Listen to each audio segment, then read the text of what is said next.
work that we do in CEO Mastery is that we talk to sales teams and we talk to management teams about their profitable customer pathway. So there are, initially we talked about 7 steps. 7 steps to take somebody from a complete stranger to actually being a raving fan.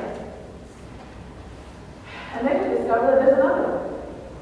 Because how many of you know that the conversations that you have maybe with a veterinarian is not the same one that you have with a dentist?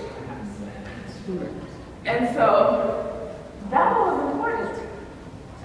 To know, there's a certain conversation that I have, and the conversation that I have with this particular customer is very different than the one that I have with this one. So it's important, the segmentation.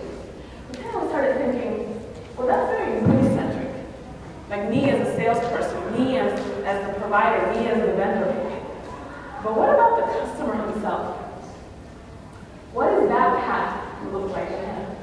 And so we talked about that being the customer's buying journey, the customer's hero's journey. How many of you have heard of Joseph Campbell? The Power of Myth? Yeah. So one of the things that he talks about is that in the human consciousness, doesn't matter what culture, doesn't matter what time, what epoch you were born in or died in, there's a common thread, there's a common story, and we see it in all movies. The one that actually best outlines this, believe it or not, is The Lion King. Yeah.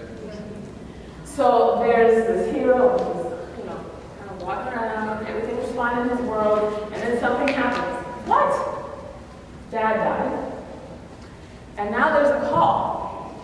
You have to step up. Now you have to be the man. Now you have to lead this. And at first, there's that reluctant messiah thing, like, nah, it's not me, I can't do it, I don't have what it takes. And there's a dark night of the soul. There's this questioning, there's this doubt and fear and depression. Actually, you may have seen this before, there's this curve that's called the change curve. So it's kind of like a sine curve that goes from optimism, uninformed optimism, to then going down to fear and depression and anxiety and anger and denial and all that. And then comes back up to hope and anticipation. And I'm thinking about, all right, so here's what we can do. And every single change scenario that human beings go through goes through that graph. It's amazing to me, the similarities and the correspondences, because that's exactly the same graph that the hero's journey has.